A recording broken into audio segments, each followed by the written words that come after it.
Joining us today on Pirate Radio Live, the Hall of Famer, host of the Brian Bailey Show, WNCT Sports Director. He is Brian Bailey. BB, how you doing, sir? Not too bad. How are you? Doing great. And, man, a great Saturday and a pretty good weekend overall for ECU athletics. Wow. A lot of winning going on, including baseball, softball knocking off a top 25 team, men's basketball wins on the road, women's basketball picks up a win, so folks are probably feeling good around ECU. Good day now. to be a Pirate for sure. Yeah. Talked a lot of baseball on your show with Gary Overton. We'll start with basketball and stop the presses. As of right now, mid to late February, East Carolina a winning road record in conference play. Wow, which is that's crazy, unheard of. Yeah, you know they just. And it seems like every win that they get on the road has the same basic formula. Fall behind, lure the opposition to sleep maybe, and they come back with a big second half. But they really did against a Charlotte team that has had a terrible record this year. But I asked Coach Schwartz about it, and he said, look, you throw the records out, they play us harder than they play anybody, and they did that first half. And in every sport, I'm glad to get a win over Charlotte, regardless who it was. So I was very pleased. I don't understand the whole football deal, but maybe moving forward it'll get better. Well, Biff's gone now.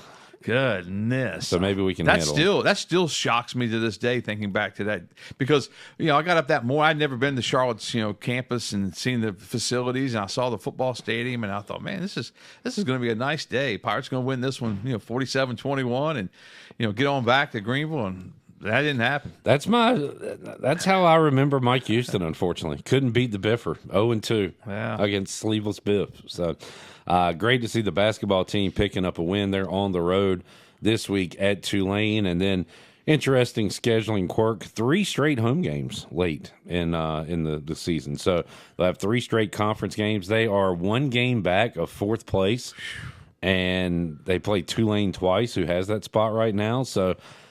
Still an opportunity here to maybe get a little bye and see what happens. If R.J. Felton keeps shooting the basketball he did in the second half against Charlotte, man, goodness gracious, he was on fire. And C.J. Walker's having one of the best individual seasons we've seen. And he's such a good kid. Yeah. He really is. I've had a chance to interview him twice now, and just talk about how many times have we had a National Player of the Week in basketball history at East Carolina? How many times have we seen?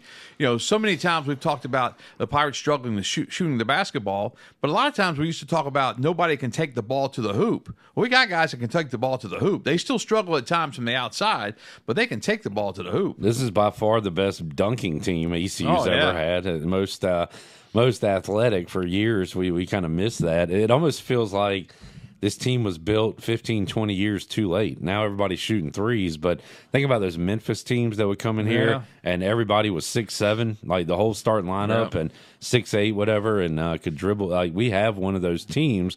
We just struggle shooting, but like you said, if RJ can shoot that way, we'll be all right. And a lot of times, and Coach Schwartz has talked about this a number of times, that it's contagious sometimes. And you don't know why it is, but every once in a while, guy gets hot, he hits a couple, you get the basketball, boom, you throw it up there, you hit. I mean, that's just how it is. Good basketball road victory at Charlotte once again, back on the road against Ron Hunter's Tulane team. We'll talk to Corey Glore, voice of the Green Wave Tuesday on Pirate Radio Live. Also on Tuesday, ECU baseball team will hit the road for the annual early season trip to Bowie's Creek to take on Campbell. Bailey, 2-1 start to the season in baseball. Anything stand out to you from over the weekend? I think the best thing that stood out was the fact that when the Pirates got behind, it didn't seem to bother them. I still thought they might have come back and won game 1. Didn't happen, but they did, get wins in game 2 and game 3.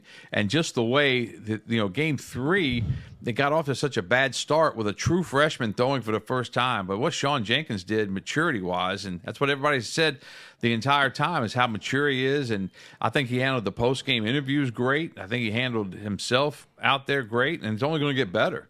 I mean, I think when you look at the pitching performances that we saw against Mason, I think that's going to pay huge dividends. Those midweek games, when you got to find arms to pitch, I think the Pirates have that depth to have those guys to pitch. And those are key games too. People, when we kind of lose sight of it, we think about the weekend games and the conference games, and they are the most important. But those midweek games, make or break you too. Good mix of new players and returning players. Boucher, the hero late on Saturday. How about game 2 Friday? Dixon Williams home run. We're watching that with Danny Beal here in the studio, and he's freaking out like he's still on the team and trying to figure out how to watch Pirate baseball when he's not a part of it. So that was entertaining. But Dixon comes through. Colby Wallace comes through from the infield to the mound, and really good to see that mix of old and new. Yeah, it was. And what Dixon, and I wanted to ask Coach Joe, and I forgot to ask him, but, Cliff was saying in the first game that he thought a lot of the swings were long. And I know what a long swing is, but I'm just wondering, how do you adjust that as far as can you do it on the fly type thing? How do you concentrate? Because if you're concentrating on your swing being long or short, obviously that's going to not be good when you're in the middle of an at bat. But I thought it was just, and seeing the guys from Dixon from Conley and Burris starting the first game, leading off because Pirates have an injury there with Riley. I mean, and we got to get Riley back. Obviously, I'm not sure how. I've heard it's a hip flexor of some sort. We got to get him back out there because he's a real spark plug. Cliff acted like it wasn't too big of a deal, right? But yeah, so we got to see that, and with this weather, the weather can't help something like that. So. I would doubt we'd see him at Campbell. Maybe we'll see him this weekend if the Pirates get a chance to play North Carolina. That's such a great series, too, the way North Carolina and East Carolina have gotten together and, playing Chapel Hill, playing Greenville, and playing, in Durham. And a lot of people look forward to it every year, and, Mother Nature may not cooperate. Is the weather going to be worse there than here, or is it about the same? Or? Wednesday and Thursday are supposedly right now, as we sit here on Monday, the big weather days. But you just got to, if it doesn't get warm, and it's not supposed to get much warmer, for the next 3, 4, 5 days. It'll just stick around. Yeah.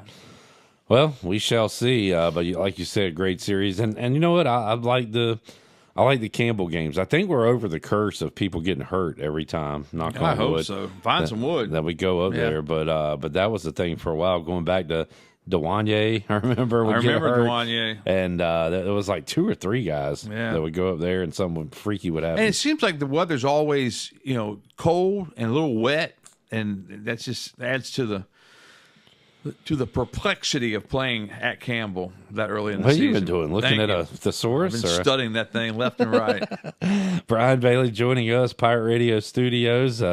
Good time to be a Pirate with everything going on and all the winning going on. How about outside of that, Bailey, high school hoops? Are we getting close to conference tournament time? Getting close to that, and we're getting close to the start of the actual state tournament. So it's right there on us almost. So that'll be interesting to see how everybody does. Rose has had such a great year. Farmville always has a great year. Farmville always makes a long run. So we'll see how all that. And the big news is the reclassification that's going on. I think the third rundown of that was released on Valentine's Day. And so I think schools can now still ask to be in a different conference, but now they have to go before a board, I think is what I read. But that's going to be interesting to see how all that plays out. I think for Rose and Conley and New Bern, they're going to lose Havelock, which I think is bad for them because Havelock's really, really, most of the time, it's good in most sports. Maybe not. I think baseball struggled some, but they're going to add White Oak, I think, in their leagues. That's another Jacksonville team. Is Rose, Conley, South Central going to be together? Yes. In the league? Everything I've seen, they're all 3 together. Yeah. And New Bern's with them was 4. Jacksonville still with them was 5. I think it's White Oak, Swansboro, and there may be one. That's 7, but I'm not sure if there's one more or not. But I think it's a matter of Havelock will be in a different league, and I think Havelock's league is much weaker than what they would have been in with the folks in the former Big Carolina 3A. And then we'll do that for 6 months and then change it again? I hope not. But I'm telling you, when I first came to Greenville, in '84, one of the things I wanted to do was know which team was in which conference off the top of my head. So you can just, if you're ad-libbing or something like that. But these days, I keep that chart right by my desk, and I have to look it up and see, which team's where and that kind of thing. Bailey, I saw Virginia host Duke tonight in basketball. And in years past, that would be maybe Bailey at a sports bar watching that one before the Channel 9 news. But this year, are we in a we in a bad Virginia cycle here? I mean, you could count on them being top 15, top 25 with Tony Not this Bennett. year, yeah. Yeah, are you worried like they might not get it back, or you think it's something they can get back? I don't know. I don't know what they're going to do as far as, the coaching situation and what's going to happen. I was kind of surprised. I think I said this last week that they honored Tony Bennett. I think they did it last week because I think they should honor him at some point, but I think they should probably wait a year because I think a lot of people think like, hey, he might come back. He gave up on him, and he gave up. But I didn't like that they put the years he coached on like a banner because like he died. Yeah, like it just looked strange to me that they put the years up there. But I guess there's no talk of him coming back, and I don't know if he wants to do anything. I mean, I'm sure he's got enough money to live on the rest of his life, and in this day and age, I mean, but this day and age with NIL and transfer portal stuff is the anti-Virginia way. Well, your coach has got to be all in on everything going on, or you are going to fall way behind. You're right. And right now, everybody has fallen behind Duke, although they did lose to Clemson. What a couple of days it was for Clemson last week when they beat Duke and North Carolina back-to-back. I know North Carolina is not good really this year, but Clemson in the top 25, and I believe it's just them and Duke. I think Louisville had slipped out. So it's I think Louisville popped in, but I think they're popped what back a rough year for the ACC. Yeah, it's not. And the ACC this year, 3 teams don't make the tournament. And so think about State's NC State. Gonna be one of them. NC State, most likely, although they did get a win this past weekend, but they're looking at going from the Final Four to not making their own conference tournament. Yeah. That's unbelievable. Who's more likely to get fired at the end of the year, Kevin Keats or Hubert Davis? Right now, it's a tight race from everything you hear. I don't know. I mean, I think Kevin Keats has done some great things, but I think they were ready to get rid of him last year. They were. And that kid makes that bank shot against Virginia to send the game to overtime in the ACC tournament, and then they went to the Final Four from there. So that was a crazy run. That's why we love March Madness, and we saw it right there with NC State, and then with Carolina. I mean, their fan base is really disgruntled right now, I think, with Hubert Davis. No doubt. And we're going to get to the old question again. What does North Carolina do? Do they stay inside the family, which they've done since Dean Smith stepped down, or do they go outside for the first time? Yeah. Because it's been, Dean Smith to Guthridge to Doherty to Roy to Hubert, right? I think that's been the lineage. Lineage, I like that. That's a nice word. Lineage. We've really been hitting the books lately, we wanted to show it off to the audience today. We're not just some big dumb sports guys. No, we are, but we looked at some bigger words this week. Great edition of the Brian Bailey Show, and Bailey's a great host, but you also have to surround yourself with good people. Oh yeah, and he did today. Producer Clip Brock. Gary Overton guest, great Washington Commanders fans. I'd almost forgotten that Coach O was a Commander fan. That's why one reason he's such a great guy. Is that what it is? Yeah. One day you'll come around, Bailey. No, there's one thing I won't do. I may find some big words, but one of them won't be Commanders. Shout out Raiders fan Jared as well. Yeah. Well, that's the first one I've seen. It's not a Raiders sweatshirt, is it?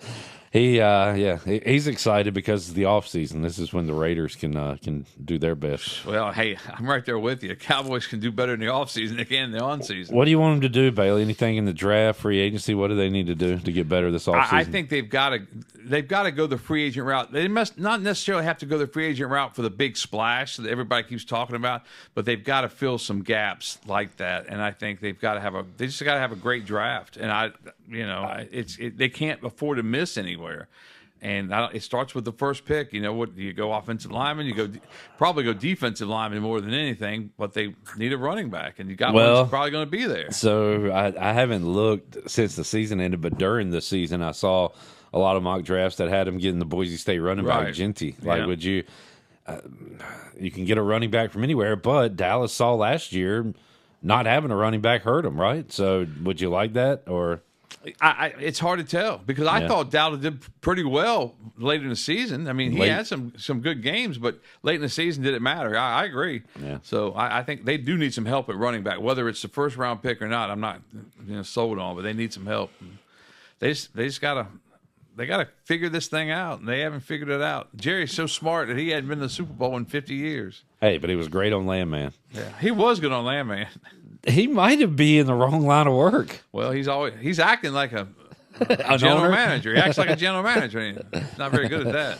All right. J-Bone will be in Bowie's Creek. You or Zach or anybody going tomorrow? I think Gibby, last I heard cool. from 17, is going to go, and he's going to get that stuff for us. So we'll have a representative down there. That's the plan right now. So good deal. All right, Bailey. Anything going on this week on Channel 9 we should know about?